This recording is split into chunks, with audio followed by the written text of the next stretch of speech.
الصلاة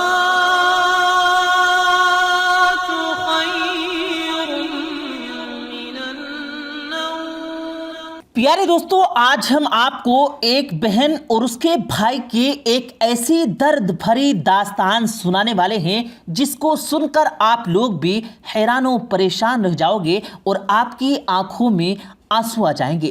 اس لیے آپ لوگوں سے گزارش ہے کہ آپ لوگ اس واقعے کو آخر تک ضرور دیکھے گا۔ اس سے پہلے اگر آپ ہمارے اس یوٹیوب چینل پر پہلی بار وزٹ کر رہے ہیں تو ریڈ بٹن پر کلک کر کے ساتھ لگے بیل آئیکن کے بٹن کو ضرور پریس کر دیں تاکہ ہماری لیٹسٹ اپلوڈ ہونے والی ویڈیوز کا نوٹیفیکیشن آپ کو وقت پر ملتا رہے۔ آئیے دوستو، اس واقعے کو ہم اسی لڑکی کی زبانی سنتے ہیں۔ پیارے دوستو، گاؤں میں خدا نے والد صاحب کو بڑی عزت دی تھی۔ میرے 3 بھائی تھے اور میں اکلوتی بہن تھی۔ میرے پیدائش کے لیے والدین نے منتیں مانگی تھی کہ اے اللہ، بیٹے دیے ہیں تو بیٹے بھی دے دے، لیکن میں پیدائشی معذور پیدا ہوئی۔ میرا ایک ہاتھ اور ایک ٹانگ کمزور تھی۔ والدین نے اللہ تعالیٰ کی مصلحت سمجھ کر صبر و شکر کیا کہ خالق کے آگے کس کی مجال ہے جو شکوہ کرے۔ ماں باپ نے حد المقدور علاج کروایا مگر پیدائشی نقص تھا، صحیح نہ ہو سکا۔ لڑکی کی ذات تھی، ماں میری بڑی فکر تھی۔ والدین تو بیٹیوں کے ہاتھ پیلے کرنے کی خاطر سکون کی نیند نہیں سو سکتے جب بیٹیاں جوان ہوں، مگر میرے ماں باپ کو میری فکر اس وقت سے تھی جبکہ میں ابھی پالنے میں ہی تھی کہ اس معذور کو ہمارے بعد کون سنبھالے گا۔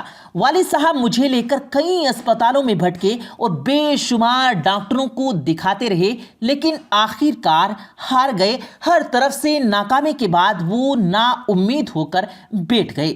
میرے آدھے دھڑ کو سوکھے کی بیماری تھی جبکہ آدھا دھڑ صحیح تھا، کہ ایسی بیماری تھی جو کبھی کسی نے نہیں دیکھی اور نہ ہی سنی تھی۔ اللہ تعالیٰ نے والدین کو خوشحالی بخشی، کسی شے کی کمی نہ تھی۔ والد صاحب نے بڑے دونوں بیٹوں کی اعلیٰ تعلیم و تربیت پر خوب توجہ دی اور تعلیمی اخراجات اچھے طریقے سے پورے کرتے رہے، یہاں تک کہ میرے بڑے دونوں بھائی اپنی اپنی منزل تک پہنچ گئے۔ جب خالد اور حامد ڈاکٹر اور انجینئر بن گئے، ابو جان نے ان کی شادیاں بڑی دھوم دھام سے کر دی۔ ان دونوں بیٹوں سے والدین کو بڑی امیدیں وابستہ تھی کیونکہ ابو جان اب ریٹائرڈ ہو گئے تھے۔ انہوں نے تمام عمر کی کمائی ان کی تعلیم پر صرف کر دی تاکہ یہ کسی لائق ہو جائیں اور والدین اور چھوٹے بہن بھائی بہن کی مستقبل کے پاسباں بن سکیں۔ والدین کے بڑھاپے کا سہارا اور ہمارے پاسباں تو کیا ہوئے، شادی کے 1 سال بعد ہی انہوں نے ہم سے آنکھیں پھیر لی۔ خاص طور پر بڑے بھائی جان کے، جن کو والدین صاحب نے ڈاکٹری اس وجہ سے کروائی کہ میرے علاج معالجے میں آسانی ہوگی، انہوں نے شادی ہوتے ہی بیگانگی برتنی شروع کر دی، یہاں تک کہ بیوی کو لے کر الگ گھر میں شفٹ ہو گئی۔ ان کی دیکھا دیکھی چھوٹی بائی جو کہ انجینئر تھے، انہوں نے بھی ایسا ہی کیا۔ 2 کماؤ پوت فراموش کر دیں تو بوڑھے ماں باپ بیچاروں کا کیا حال ہوگا۔ والد صاحب دل کے مریض ہو گئے اور ماں دونوں بہن بھائی کی فکر میں آدھی رہ گئی۔ میرا چھوٹا بھائی اسد بہت لاڈلا تھا، وہ زمانے کے سرد و گرم اور اونچ نیچ سے ناواقف تھا۔ اسد کی عمر 14 سال اور میری 11 سال تھی۔ جب والد صاحب رضائے الہی سے اللہ کو پیارے ہو گئے تو والدہ کی نحیف کندھوں پر ہم دونوں کا بوجھ آ پڑا۔ اسد اپنی گھر کی گاڑی چلانے کی خاطر 9 عمری میں ہی تعلیم کو خیر آباد کر دیا اور محنت مزدوری شروع کر دی۔ وہ ایک دکان میں سیلز مین ہو گیا۔ وقت گزرنے لگا، اسد کی قلیل تنخواہ میں امی جان بڑی مشکل سے گزارا کرتی۔ بڑے بھائی بھولے سے بھی ہم لوگوں کو یاد نہیں کرتے تھے۔ امی ان کی یاد کر کے رویا کرتی تھی۔ میں تو بستر پر لیٹی رہتی تھی یا پھر ویل چیئر پر ہوتی تھی۔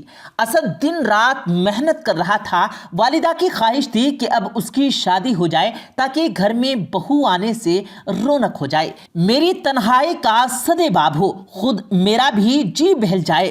والدہ نے کئی بار اسد سے تقاضا کیا کہ بیٹا اب تمہاری شادی ہو جانی چاہیے۔ وہ ہر بار سن کر چپ ہو جاتا۔ امی جان کو شک ہوا کہیں کسی لڑکی سے پیار تو نہیں کرتا کہ اس وجہ سے وہ شادی کا ذکر بھی کرو تو خاموشی اختیار کر لیتا ہے۔ مگر اسد کی زندگی میں کوئی لڑکی نہیں آئی تھی کہ ہمارے گھر کا ماحول پاکیزہ تھا۔ اس نے کسی سے محبت نہیں کی تھی، اسے ان معاملات میں پڑھنے کا موقع ہی نہ مل سکا۔ وہ شادی کے نام پر اس سے پہلے خاموش ہو جاتا کہ دونوں بڑے بھائی شادی کے بعد علیحدہ ہو کر والد سے غافل ہو گئے۔ والدہ سے بھی انہوں نے بیت نہ برتی، انہوں نے چھوٹے بھائی اور معذور بہن تک کو بھلا دیا۔ وہ ہمارا خیال کیا کرتے اور ہم پر توجہ نہیں دیتے تھے۔ اس وجہ سے اسد کو تعلیم چھوڑ کر نوکری کرنی پڑی۔ ماں تو پھر ماں ہوتی ہے۔ امی جان ہر وقت بس ہمارے بارے میں سوچتی رہتی تھی، کہتی تھی کہ میں مر گئی تو میرے بچوں کا کیا بنے گا، اسد کی دلہن کون لائے گا اور صبا کو کون سنبھالے گا۔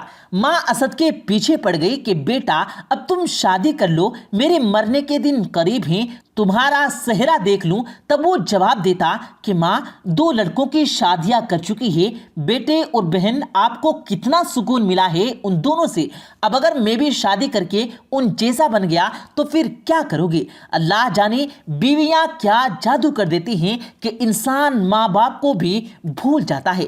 ماں زیر لب کہتی تو اسد چلا اٹھتا، ماں میں شادی نہیں کروں گا، میں اپنی پیاری ماں سے دور ہونا نہیں چاہتا۔ بیویاں ماں کو بیٹوں سے جدا کر دیا کرتی ہیں۔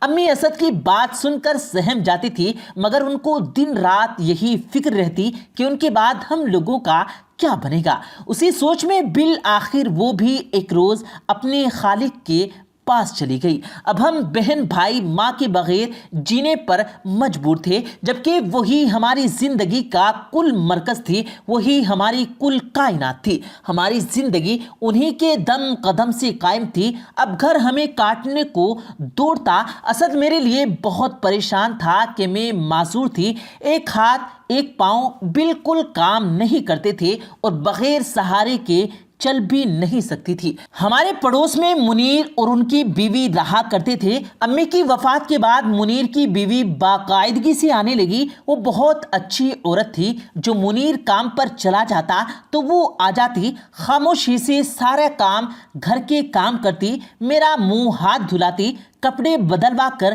کھانا کھلاتی اور پھر گھر چلی جاتی۔ ایسے ہی دوبارہ وہ شام کو آتی اور کام کر کے واپس چلی جاتی۔ مجھے پریشان پاتی تو کچھ دیر باتیں کر کے کہتی کہ صبا تم قطعی پریشان نہ ہونا، میں تمہارے پاس صبح شام آتی ہوں، اگر کہو گی تو دوپہر کو بھی چکر لگا لیا کروں گی، تم اپنی تصویر دیوار کے ساتھ آواز دو گی تو دوڑ کر چلی آؤں گی۔ حقیقتاً وہ ایسا ہی کرتی، جب ضرورت ہوتی تو میں ویل چیئر کو دیوار کے پاس لے جاتی اور آواز لگاتی تو باجی دوڑ کر آ جاتی۔ وہ آنے میں 1 منٹ کی بھی تاخیر نہ کرتی۔ اللہ نے مجھے معذور بنایا تھا تو باجی کو میرا مددگار بنا دیا تھا۔ ان کا پڑوس گویا ہمارے لیے رحمت کا باعث تھا، وہ نہ ہوتی نہ جانے میرا کیا بنتا۔ اسد بھائی کو بھی ان کی وجہ سے پکا ہوا کھانا، صاف ستھرا گھر اور دھلے دھلائے کپڑے مل جاتے۔ باجی زیبا کے علاوہ منیر بھائی بھی بہت اچھے تھے۔ یہ میاں بیوی ہم دونوں بہن بھائی کی دل جوئی میں لگے رہتے۔ ان دنوں مجھے میری امی کی بہت یاد آتی تھی، میں اکیلے میں روتی تھی اور جب اچانک باجی آ جاتی تو مجھے چپ کراتی، آنسو پوچھتی اور دل بہلانے والی باتیں کرتی۔ ان کی باتوں سے میرا غم ہلکا ہو جاتا، پھر اداس ہو جاتی۔ جب باجی نے میرا ایسا حال دیکھا تو سارا وقت پاس رہنے لگی۔ منیر بھائی بھی کام سے لوٹتے تو سیدھے ہمارے گھر آ جاتے، ان کو پتا تھا کہ بی بی ادھر ہی ہوگی۔ اسد بھائی کے آنے تک وہ ہمارے پاس بیٹھے رہتے۔ والدہ کی وفات کے بعد بڑے بھائی، چھوٹے بھائی اور بھابیاں ایک دن آتی رہی اور پھر یہ لوگ دوبارہ نہیں آئے۔ شاید بھابیاں ڈرتی تھی کہ کہیں معصوم نند کو عمر بھر کے لیے سنبھالنا نہ پڑ جائے۔ وقت گزرتا رہا، یہاں تک کہ 1 سال گزر گیا، مگر باجی زیبا کی توجہ اور محبت میں کمی نہ آئی۔ وہ اسی معمول کے مطابق ساتھ آتے رہے اور میری دیکھ بھال کرتی رہی۔ باجی کے پیار میں تو کمی نہ آئی مگر ان کی سوچ میں ضرور فرق آ گیا۔ منیر بھائی اب کسی اور رخ سے سوچنے لگے۔ وہ اسد اور اپنی شریک حیات پر شک کرنے لگے۔ وہ یہ سمجھنے لگے کہ میری بیوی اس لڑکے سے پیار کرنے لگی ہے، حالانکہ ایسی بات ہرگز نہ تھی۔ وہ محض خدا ترسی کے لیے ہمارا خیال رکھتی تھی اور اللہ کی خوشنودی کے خاطر ہماری خدمت کرتی تھی۔ ایک روز اچانک منیر بھائی نے انوکھی بات کہی۔ انہوں نے کہا کہ زیبا، تم اسد کو چاہتی ہو تو میں تم کو طلاق دیتا ہوں، تم بے شک اسد سے شادی کر لو۔ زیبا باجی حیرت میں ڈوب گئی۔ وہ پتھریلی آنکھوں سے شوہر کو تکنے لگی۔ یہ کیسی بات ان کے منہ سے نکلی؟ کانوں کو یقین نہ تھا کہ کیا سن لیا ہے۔ باجی زیبا نے ان کو دل میں اتار لیا۔ شوہر کے منہ لگنے کے بجائے خاموشی اختیار کر لی، مگر جانتی تھی کہ میری زندگی کا دار و مدار ہی ان کی دیکھ بھال پر ہے، لہٰذا انہوں نے اپنا معمول نہ بدلا بلکہ وہ پہلے کی طرح باقاعدگی سے آتی رہی۔ ایک روز پھر منیر بھائی نے بیوی کو کہا کہ اگر تم ان لوگوں کے گھر جانے سے نہیں رک سکتی تو بہتر ہے کہ مجھ سے طلاق لے لو اور اسد سے شادی کر لو۔